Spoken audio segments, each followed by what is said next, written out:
ನಮಸ್ಕಾರ ವೀಕ್ಷಕರೇ, speed news Kannada ವಿಶೇಷ ಕಾರ್ಯಕ್ರಮಕ್ಕೆ ಸ್ವಾಗತ. ನಾನು ಪೂರ್ಣಿಮಾ.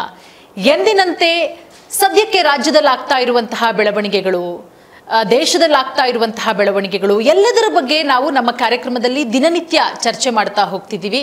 ಎಂದಿನಂತೆ ನಮ್ಮ ಕಾರ್ಯಕ್ರಮದಲ್ಲಿದ್ದಾರೆ ನಾಡಿನ ಹಿರಿಯ ಪತ್ರಕರ್ತರಾದಂತಹ ಶಶಿಧರ್ ಭಟ್ ಸರ್. ಅವ್ರನ್ನ ಕಾರ್ಯಕ್ರಮಕ್ಕೆ ಸ್ವಾಗತ ಮಾಡೋಣ.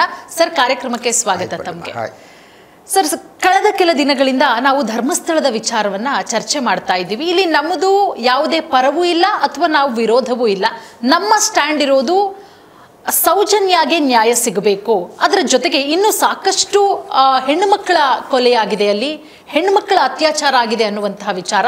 ಆ ಹೆಣ್ಣು ಮಕ್ಕಳಿಗೆ, ಆ ನೊಂದಂತಹ ಕುಟುಂಬಗಳಿಗೆ ನ್ಯಾಯ ಸಿಗಬೇಕು ಅನ್ನೋದು ನಮ್ಮ ಸ್ಪೀಡ್ ನ್ಯೂಸ್ ಕನ್ನಡದ ಆಶಯ. ನಿಮ್ಮ ಆಶಯ ಕೂಡ ಅಷ್ಟೇನೆ. ಇಲ್ಲಿ ನಾವು ಬಹಳ ಸ್ಪಷ್ಟನೆಯನ್ನ ಕೊಡ್ತಾ ಇದ್ದೀವಿ. ಯಾರ ಪರವೂ ಮಾತಾಡ್ತಾ ಇಲ್ಲ ಅಥವಾ ಯಾರ ವಿರುದ್ಧವೂ ಕೂಡ ಮಾತನಾಡ್ತಾ ಇಲ್ಲ. ನೆನ್ನೆಯ ವಿಚಾರ ಬಂದಾಗ ಒಂದಷ್ಟು ಮಠಾಧೀಶರ ವಿಚಾರದ ಬಗ್ಗೆ ನೀವು ಮಾತನಾಡಿದ್ರಿ. ಮಠಾಧೀಶರಿಗೆ ಏನ್ ಕೆಲಸ ಅಲ್ವಾ? ಈಗ ಸೌಜನ್ಯ ಪರ ಹೋರಾಟ ಮಾಡಬೇಕು, ಆ ನೊಂದಂತಹ ಕುಟುಂಬಕ್ಕೆ ನ್ಯಾಯ ಕೊಡಬೇಕು. ಅದನ್ನ ಬಿಟ್ಟು ಎನ್ಐಎಗೆ ವಹಿಸಿ ಅನ್ನುವಂತಹ ವಿಚಾರ ದೆಹಲಿಯ ಅಂಗಳಕ್ಕೆ ತೆಗೆದುಕೊಂಡೋಗಿ ಅಮಿತ್ ಶಾ ಅವರ ಹತ್ರ ಚರ್ಚೆ ಮಾಡ್ತಾರೆ. ಇನ್ನು ಇವತ್ತು ಸೋನಿಯಾ ಗಾಂಧಿ ಅವರಿಗೆ ಪತ್ರ ಬರೆದಿರೋದು, ಸುಮಾರು 50ಕ್ಕೂ ಹೆಚ್ಚು ಮಹಿಳೆಯರಿಂದ ಪತ್ರ, ನ್ಯಾಯ ಸಿಗಬೇಕು ಹೆಣ್ಣು ಮಕ್ಕಳಿಗೆ ಅಂತ. ಇದು ಒಂದು ಒಳ್ಳೆಯ ವಿಚಾರವೇ. ಹೆಣ್ಣು ಮಕ್ಕಳಿಗೆ ನ್ಯಾಯ ಸಿಗಲೇಬೇಕಾಗತ್ತೆ. ಸೊ ಹಾಗಾಗಿ ಈ ವಿಚಾರದ ಬಗ್ಗೆ ಸೋನಿಯಾ ಗಾಂಧಿ ಅವರಿಗೆ ಪತ್ರ ಬರೆದಂತಹ ವಿಚಾರಕ್ಕೆ ಏನು ಹೇಳ್ತೀರಾ ಸರ್? ಪೂರ್ಣಿಮಾ, ಹಲವು ರೀತಿಯ ಬೆಳವಣಿಗೆಗಳಾಗ್ತವೆ. ನಾವು ಅದನ್ನೆಲ್ಲ ನೀವು ಚರ್ಚೆ ಮಾಡ್ಬೋದು ಅನಿಸುತ್ತೆ. ಒಂದು ಸೋನಿಯಾ ಗಾಂಧಿಗೆ ಖ್ಯಾತ ಮಹಿಳೆಯರು ಅರುಂಧತಿ ನಾಗ್, ಕವಿತಾ ಲಂಕೇಶ್ ಮೊದಲಾದವರು ಸೇರಿ ಪತ್ರ ಬರೆದು ಇದೊಂದು ಮಹತ್ವದ ಬೆಳವಣಿಗೆ. ಅದ್ರ ಜೊತೆ ಇದರ ಮಾಸ್ಟರ್ ಮೈಂಡ್ ಅಂತ ಬಲಪಂಥೀಯರು ಯಾರ್ಯಾರು ಆರೋಪ ಮಾಡ್ತಿದ್ರು ಅವರು ಶಶಿಕಾಂತ್ ಸೆಂಥಲ್ ಅವರು ರಾಜ್ಯಕ್ಕೆ ಬಂದಿದ್ದಾರೆ. ಬಂದವರು ಅವರು ಯಾರು ತಮ್ಮ ಮೇಲೆ ಆರೋಪ ಮಾಡಿದಾರೋ ಅವರ ಮೇಲೆ ಮಾನನಷ್ಟ ಮೊಕದ್ದಮೆ ಹೂಡ್ತೀನಿ ಅಂತ ಅದೊಂದು ಡೆವಲಪ್ಮೆಂಟ್ ಆಗಿದೆ. ಅದ್ರ ಬಗ್ಗೆ ನಾವು ಮಾತಾಡಬೇಕು.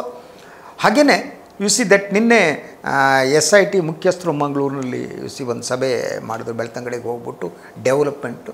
ಸೊ ಅದರ ಮೂಲಗಳ ಪ್ರಕಾರ, SIT ಮೂಲಗಳ ಪ್ರಕಾರ, ಯಥಾ ಪ್ರಕಾರ ಯಾರ್ಯಾರು ದೂರು ನೀಡಿದಾರೋ ಒಬ್ಬೊಬ್ಬರನ್ನೇ ಕರೆದು ವಿಚಾರಣೆ ನಡೆಸ್ತಾರೆ ಅಂತ ಹೇಳಲಾಗ್ತಾ ಇದೆ. ಅದ್ರ ಜೊತೆಗೆ ಕೇರಳ ಯೂಟ್ಯೂಬರ್ದೆಲ್ಲ ಒಂದೊಂದೇ ಮಾತಾಡೋಣ. ಎಷ್ಟು ಸಮಯ ಆಗುತ್ತೆ, ಬುರುಡೆ ಯಾರು ಬುರುಡೆನೋ ಗೊತ್ತಿಲ್ಲ. ಸೊ ಮೊದಲು ಈ ಸೋನಿಯಾ ಗಾಂಧಿ ಅವರಿಗೆ ಪತ್ರ ಬರೆದದ್ದು ಬಹಳ ಮುಖ್ಯವಾದ ವಿಚಾರ. ಯಾಕೆಂದರೆ ಇಡೀ ಪ್ರಕರಣ ದಾರಿ ತಪ್ಪುತ್ತಾ ಇದೆ ಅನ್ನುವ ಆತಂಕವನ್ನು ಮಹಿಳಾ ಅವರು ಹೋರಾಟಗಾರ್ತಿಯರು ಇದ್ದಾರೆ, ಚಿಂತಕರು ಇದ್ದಾರೆ, ಅರುಂಧತಿ ನಾಗ್ ಅಂತವ್ರು ಇದ್ದಾರೆ. ಅವರು ಯಾರ ಭಕ್ತರು ಅಲ್ಲ, ಯಾರ ವಿರೋಧಿಗಳು ಅಲ್ಲ. ಕವಿತಾ ಲಂಕೇಶ್ ಅವರು ಕನ್ನಡದ ಖ್ಯಾತ ನಿರ್ದೇಶಕಿ, ಆಕೆ ಇದ್ದಾರೆ. ಈಗ ಎಲ್ಲರೂ ಸೇರಿ ಅವರಿಗೊಂದು ಆತಂಕ ಪ್ರಾರಂಭ ಆಗಿದೆ. ಏನು ಆತಂಕ? SIT ತನಿಖೆ ಎಲ್ಲೋ ದಾರಿ ತಪ್ತಾ ಇದೆ, ಯಾರನ್ನೂ ರಕ್ಷಿಸುವುದಕ್ಕಾಗಿ ಯಾರು ಯತ್ನ ಮಾಡ್ತಾರೆ ಅಂತ. ಆ ಪತ್ರದಲ್ಲಿ ಕೆಲವು ವಿಚಾರಗಳನ್ನು ಅವರು ಪ್ರಸ್ತಾಪ ಮಾಡಿದ್ದಾರೆ ಪೂರ್ಣಿಮಾ. ಒಂದು, ಅವ್ರು ಹೇಳೋದು ಮೊದಲನೇದಾಗಿ ಈ ಪ್ರಕರಣ ಏನಿದೆ, ಪ್ರಕರಣ SITಗೆ ತನಿಖೆ ಕೊಟ್ಟ ತಕ್ಷಣ ಉಪಮುಖ್ಯಮಂತ್ರಿಗಳು ಇದು ಷಡ್ಯಂತ್ರ ಅಂತ ಹೇಳಿದ್ರು. ಅವರು ಷಡ್ಯಂತ್ರ ಅಂತ ಹೇಳಿ ಉಪಮುಖ್ಯಮಂತ್ರಿ ಷಡಂತ್ರ ಅಂತಾರೆ, what ever it may be ಅವ್ರ ಪ್ರೊನೌನ್ಸಿಯೇಷನ್. ಸೊ ಆ ಷಡ್ಯಂತ್ರ ಅಂತ ಹೇಳುವ ಮೂಲಕ ಇಡೀ ಪ್ರಕರಣ ಏನೋ ದಾರಿ ತಪ್ಪಿಸುವ ಯತ್ನ ನಡೀತು ಅನ್ನುವ ರೀತಿಯಲ್ಲಿ ಮಹಿಳೆಯರು ಹೇಳಿದ್ದಾರೆ. ಅದರ ಜೊತೆಗೆ ಅದಕ್ಕೆ ಬೆಂಬಲ ನೀಡಿದ್ದವನ್ನು ಪ್ರಸ್ತಾಪ ಮಾಡಿದ್ದಾರೆ. ಎಲ್ಲಕ್ಕಿಂತ ಭಾಳ ಮುಖ್ಯವಾಗಿ ಮಹಿಳಾ ಮತ್ತು ಮಕ್ಕಳ ಕಲ್ಯಾಣ ಸಚಿವೆ ಏನಿದ್ದಾರೆ ಲಕ್ಷ್ಮೀ ಹೆಬ್ಬಾಳ್ಕರ್ ಅವರು ಮಹಿಳೆಯಾಗಿ, ಮಹಿಳಾ ಸಚಿವೆಯಾಗಿ ಪ್ರಕರಣ ತನಿಖೆ ಆಗುವುದಕ್ಕಿಂತ ಮೊದಲು DK ಶಿವಕುಮಾರ್ ಹೇಳಿಕೆಗೆ ಬೆಂಬಲ ಕೊಟ್ಟ ಬಗ್ಗೆ, ಅದರ ಜೊತೆ ಗೃಹ ಸಚಿವರು ಮಾತನಾಡುವ ದಾಟಿ ಕೂಡ ಇವರು ಮಾತನಾಡಿದಾಗೆ ಇದೆ ಅಂತ ಅನ್ನುವ ಮಾತನ್ನು ಅವರು. ಆ ಕಾರಣಕ್ಕಾಗಿ ಸೋನಿಯಾ ಗಾಂಧಿ ಅವರು ತಕ್ಷಣ ಇದರಲ್ಲಿ ಮಧ್ಯಪ್ರವೇಶ ಮಾಡಬೇಕು. ಮಧ್ಯಪ್ರವೇಶ ಮಾಡಿ ರಾಜ್ಯ ಸರ್ಕಾರಕ್ಕೆ ಸೂಚನೆ ಕೊಡಬೇಕು. ಇದು ನ್ಯಾಯಯುತವಾದ ತನಿಖೆ ನಡಿಬೇಕು.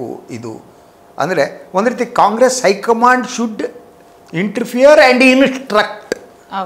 ಅವರು ಅದು ಇಂಟರ್ಫಿಯರ್ ಮಾಡೋದು ಮಾತ್ರ ಅಲ್ಲ, ಸೂಚನೆ ಕೊಡಬೇಕು ನ್ಯಾಯಯುತವಾಗಿ ಮಾಡಿ ಅಂತ ಈ ಪತ್ರವನ್ನು ಬರೆದಿದ್ದಾರೆ. ಈ ಪತ್ರ ಬಹುಮಟ್ಟಿಗೆ ಇಡೀ ಪ್ರಕರಣ ಏನಿದೆ ದಾರಿ ತಪ್ಪೋದನ್ನು ತಡಿಬೋದು ಅಂತ 2-3 ಕಾರಣ ಇದೆ. ಸೋನಿಯಾ ಗಾಂಧಿಯವರು ಗೊತ್ತಿಲ್ಲ, ಅವರ ಬದ್ಧತೆ ಇದೆ ಅಂತ ನಂಬುದವನು ನಾನು. ಸೊ ಆ ಕಾರಣಕ್ಕಾಗಿ ಇದು ನ್ಯಾಯಯುತವಾಗಿ ತನಿಖೆ ನಡೆಸೋದು. ಒಂದು, ಯಾರ್ಯಾರು ಹೆಣ್ಣು ಮಕ್ಕಳು ಜೀವ ಕಳೆದುಕೊಂಡಿದ್ದಾರೆ, ಅಟ್ಲೀಸ್ಟು ಅವರ ಆತ್ಮಕ್ಕೆ ಶಾಂತಿ ಅಂತ ಹೇಳ್ತೀವಿ, ಆತ್ಮ ಇರುತ್ತೋ ಇಲ್ಲೋ ಗೊತ್ತಿಲ್ಲ, ಆದರೆ ಬದುಕಿರುವವ್ರ ನೋವಿದೆಯಲ್ಲ, ಕಳೆದುಕೊಂಡಂಥ ನೋವಿದೆಯಲ್ಲ, ಅದಕ್ಕೆ ಸಾಂತ್ವನ ಹೇಳುವಂಥ ಕೆಲಸ ಆಗಬಹುದು ಅಂತ ಅನಿಸುತ್ತೆ. ಅದರಿಂದ ಇದು ದ ಮೋಸ್ಟ್ ಇಂಪಾರ್ಟೆಂಟ್ ಡೆವಲಪ್ಮೆಂಟ್.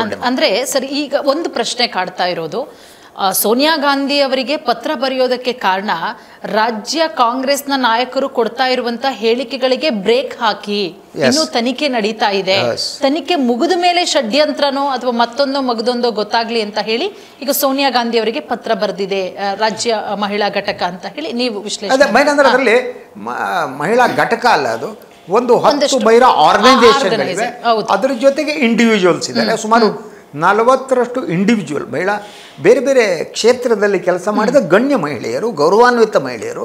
ಆದರೆ ಅವ್ರ ಬಗ್ಗೆ BJPಯವರು ಕೆಲವರು ಪ್ರತಿಕ್ರಿಯೆ ನೀಡಿದ್ದು ನೋಡಿ ನನಗೆ ಶಾಕ್ ಆಯಿತು.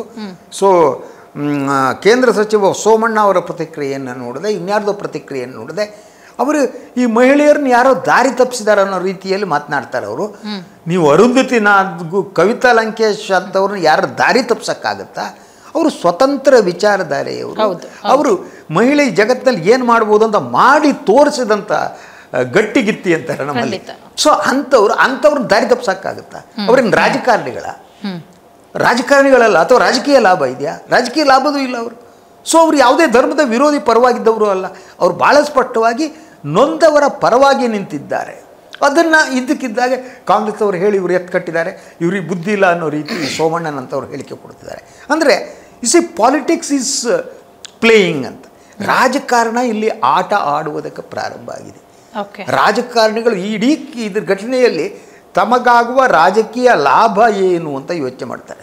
ಕಾಂಗ್ರೆಸ್ನಲ್ಲೂ ಭಾಳಷ್ಟು ಜನ ಅದನ್ನೇ ಮಾಡ್ತಿದ್ದಾರೆ, BJPಯಲ್ಲೂ ಅದನ್ನೇ ಮಾಡ್ತಿದ್ದಾರೆ, JDSನಲ್ಲೂ ಅದೇ ಮಾಡ್ತಾರೆ.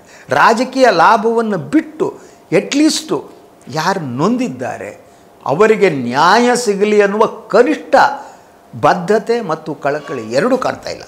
ಖಂಡಿತ ನೋಡೋಣ ಸರ್. ಈಗ ಸೋನಿಯಾ ಗಾಂಧಿ ಅಂಗಳಕ್ಕೆ ಒಂದಷ್ಟು ಪತ್ರ ಹೋಗಿರೋದ್ರಿಂದ, ಮಹಿಳೆಯರು ಪತ್ರ ಬರೆದಿರೋದ್ರಿಂದ ಅವರು ಏನು ಸ್ಟ್ಯಾಂಡ್ ತಗೋತಾರೆ ಈ ಧರ್ಮಸ್ಥಳ ವಿಚಾರಕ್ಕೆ ಸಂಬಂಧಪಟ್ಟಂತೆ, ಅವರ ನಿಲುವು ಏನಿರುತ್ತೆ ಅನ್ನೋದನ್ನ ಮುಂದಿನ ದಿನಗಳಲ್ಲಿ ನೋಡೋಣ, ಏನೆಲ್ಲ ಬೆಳವಣಿಗೆ ಆಗತ್ತೆ ಅಂತ.